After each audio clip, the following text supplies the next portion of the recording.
Well, they call themselves patriots, while others are starting to compare them to terrorists. So why would that be? An armed militia taking over a government building at an Oregon wildlife refuge. They're being helped by these ranchers, the Bundys, who have faced off against the government before. Police are keeping their distance for now. But the situation is sparking debate online over whether race is the reason for that. Many of the militiamen are white. The Washington Post writing this, quote, "It is hard to imagine that none of the words mentioned above would be avoided if a group of armed black Americans took possession of a federal or state courthouse to protest the police." What do you think? Deneen Borelli, chief political correspondent for the Conservative Review and a Fox News contributor. And Jessica Ehrlich is a former Democratic congressional candidate and an attorney. Welcome to you both. Good morning. A lot of issues here and some interesting questions raised in a couple of editorials that say that news organizations have been so careful in terms of how they present these individuals.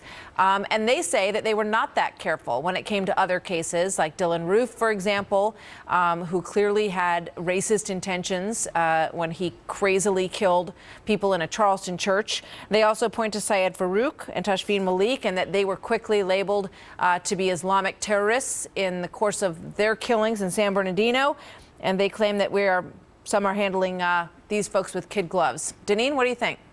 Well, nothing like the left-wing media using an opportunity to really cloud the instance that's going on in Oregon to confuse people, and that's what the left-wing media does. Each instance that is referenced in the article that you mentioned are individual circumstances. And what people need to understand what's going on in Oregon, it is really an overgrowth of government. Government gone wild is outreach of government. You have these individuals who are trying to save their property, save their ranch, because the overrun of government is not doing that. Government owns a substantial amount of property in the West, and these individuals were trying to save their property. Jessica, what do you think? Well, I disagree that this is sort of something that's being pushed by, the left-wing media, obviously. I mean, I think this is a situation. I don't see that there are racist overtones here. There are very different similar situations. I think, as Deneen said, that is accurate.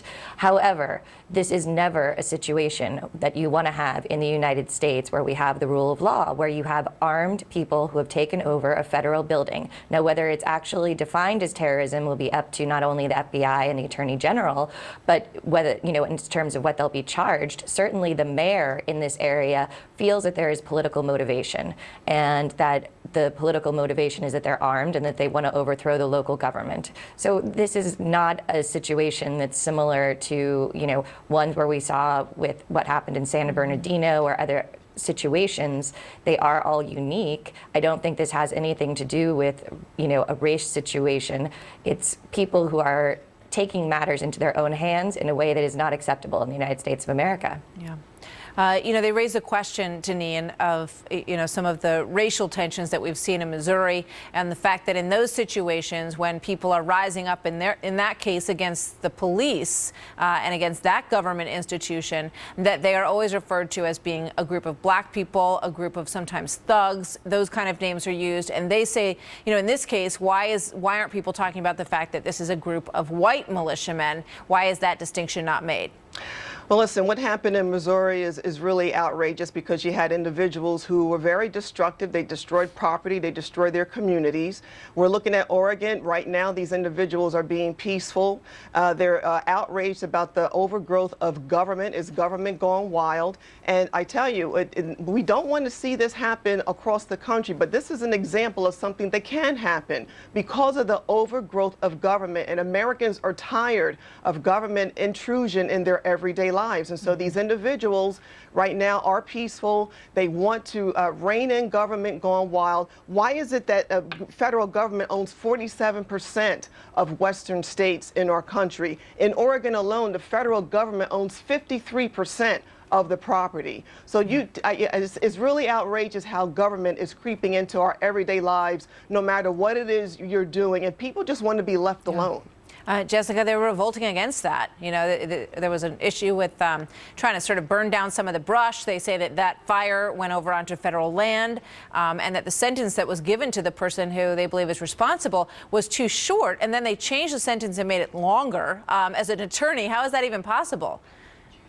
Well, because there are federal sentencing laws and guidelines, which we've talked about even on this show, that are, you know, people disagree with, that we're trying to change, that the president wants to change, because those set sort of the terms of what judges can do. They have a lot less leniency because they're governed by specific rules. But we do have something in this country called the rule of law. And if you're not happy with what's going on at the federal level, that's wonderful. That's part of being an American. We can disagree all day long as to whether you think they're overreaching or not, but you don't go and take over in a non-peaceful way. I mean, these people are armed. They've said if they come, you know, they're planning on staying. They've put a call out to other people to join them, and that's not a peaceful demonstration. They're not even just picketing out front of a, you know, a courthouse. These are people who are actually taking over an area that is a federal office building, and that's not the way that we make change in the United States. I hear you. So it's wonderful they think the rule of law is but rigged against them in this case, and that they can't win by going through the normal channels.